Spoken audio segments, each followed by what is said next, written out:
Welcome to my Feature Friday. We're going to do it a little different today. Kyle is going to ask me the questions so that I can't even prepare to answer them. They're just going to be right off the bat. He's just, I do know that they're from Lowell Gunderson and Mike Rogers though. So I do know that, but I don't know the questions that they've asked. The first question is, would you ever run for President of the United States? Absolutely not. No. Number one, I don't want everyone, I don't know, it made me nervous. I couldn't do it. Everybody blames you for everything or loves you for everything. There's just it's like a love-hate relationship. There's no in between. You're either a hero or a loser. Just a follow-up question to that is, if you had to be the president, what are things or how would you try to bring about peace?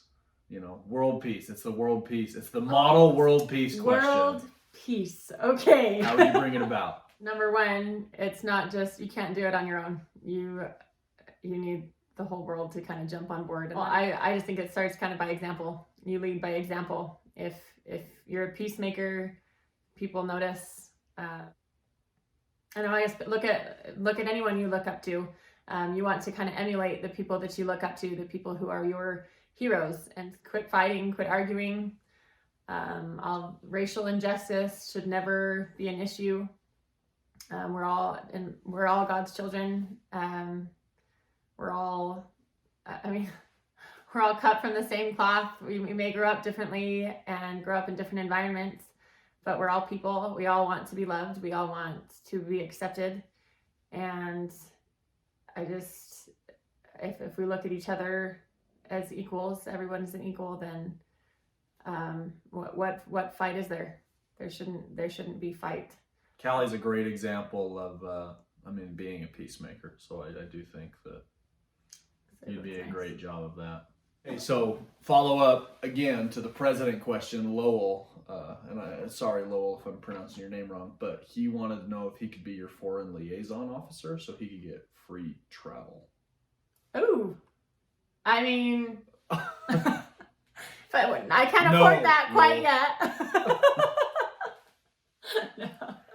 I wouldn't mind. I don't know if that's a yes or no. It's free travel for him, not for you. I know. He would be your foreign liaison officer. He would be scheduling all your flights and stuff like that. So that's why he wants free travel. If you were president, yes. Oh, okay. Okay, so last question related to presidency, right? If you had to be the president, what would your executive order be? What would you? Okay, so we've already made it clear that I would not be a president. So as the non-president president, I would say that sugar cereal for kids would be completely banned because my children, that's all they want for breakfast. Can I have Captain Crunch? Can I have Trix? I want Fruit Loops. I want this. I'm like, no. I become the bad guy. Secretly, I give it to him, which is why she becomes the bad guy. So I believe in sugar cereal. Number one, no sugar cereal. I love sugar cereal occasionally. I eat it too sometimes.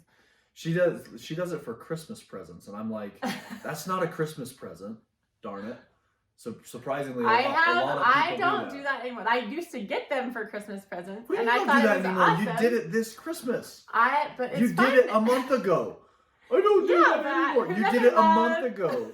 The second one, if it was pickleball related, I would say that everyone had to have a pickleball court either in their backyard or in just a little short walk away.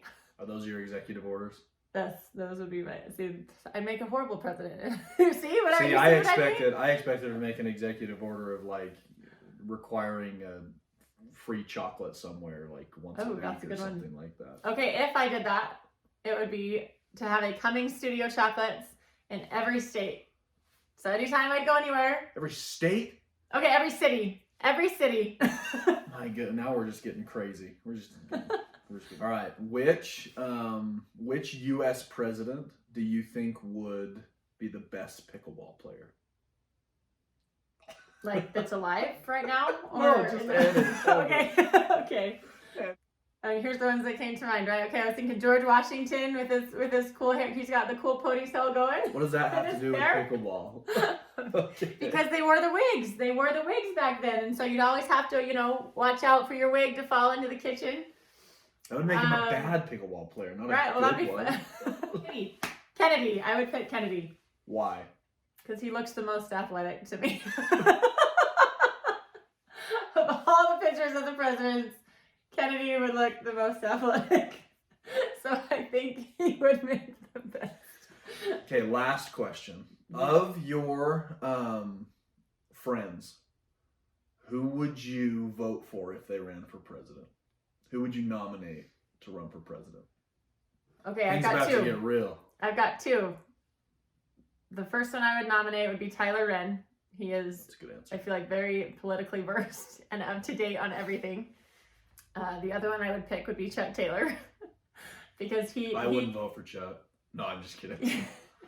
He listens to both sides, or all 6 sides, never makes a statement on any of them. Yeah, he'd be a good politician. Chuck would be a good politician that's what I'm because saying. he doesn't choose He a doesn't side. choose a side. He has his opinions, but he can kind of side with all of the sides. So he can see all the different loves points. playing devil's advocate. I can't tell you how many times I'll be Right, having he'd a be conversation. perfect politician. He'll be like, I don't know about that. Like, I mean, Yeah. that's just like Chuck. That's just Chuck. And he can even agree with it, but he's got that little. Thanks for joining us for this political feature Friday. Hopefully, we didn't offend too many of you. Oh my gosh, like I said, I would be the worst politician. The worst. I will give my opinions. I will tell my opinions, but I would not. No. I wouldn't even go there. Wouldn't even go there. Let us know what other questions you have, and follow Callie on Instagram, Facebook, and social media. See you next week.